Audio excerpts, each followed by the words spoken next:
أنثى أزرق عراقي. ها شوف ما شاء الله. السلام عليكم أمير جابر، تحياتي ليك.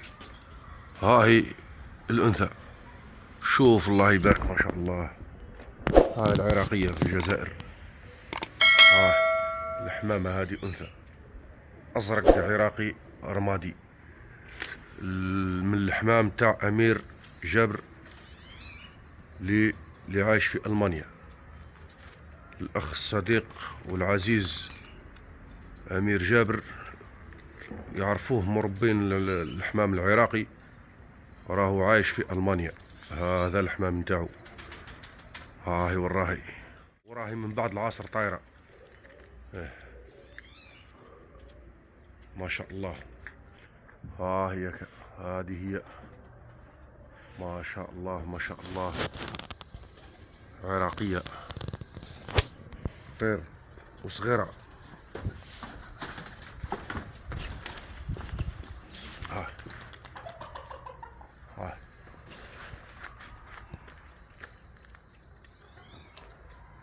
أنثى أزرق عراقي. ها شوف ما شاء الله. هذا ما دربتها ما والو يا أمير جابر.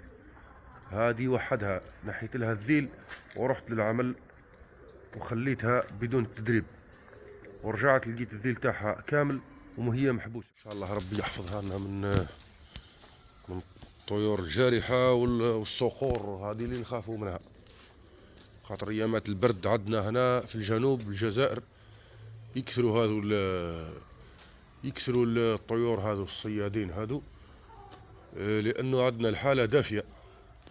في الشمال الحال بارد، اما في الجنوب الحال دافي والشمس مليحة، يعني يقدر يفرخ الطيور هذه اللي تصيد هذه، يجوا يحطوا الفراخ تاعهم هنايا في الجنوب كما عندنا ورقلة وتبقرت،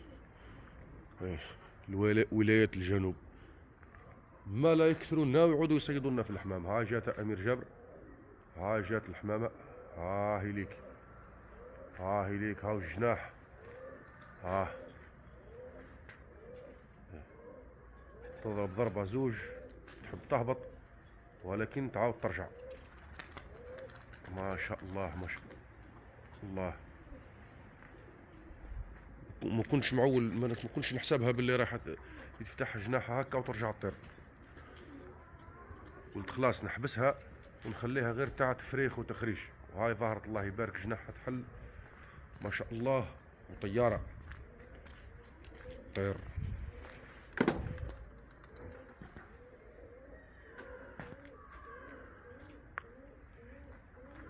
تحياتي لك أمير جابر، وتحياتي للعراقيين اللي ربوا الطير هذا، التحية من الجزائر. نعم هاي وراها يونس، ها ارواح.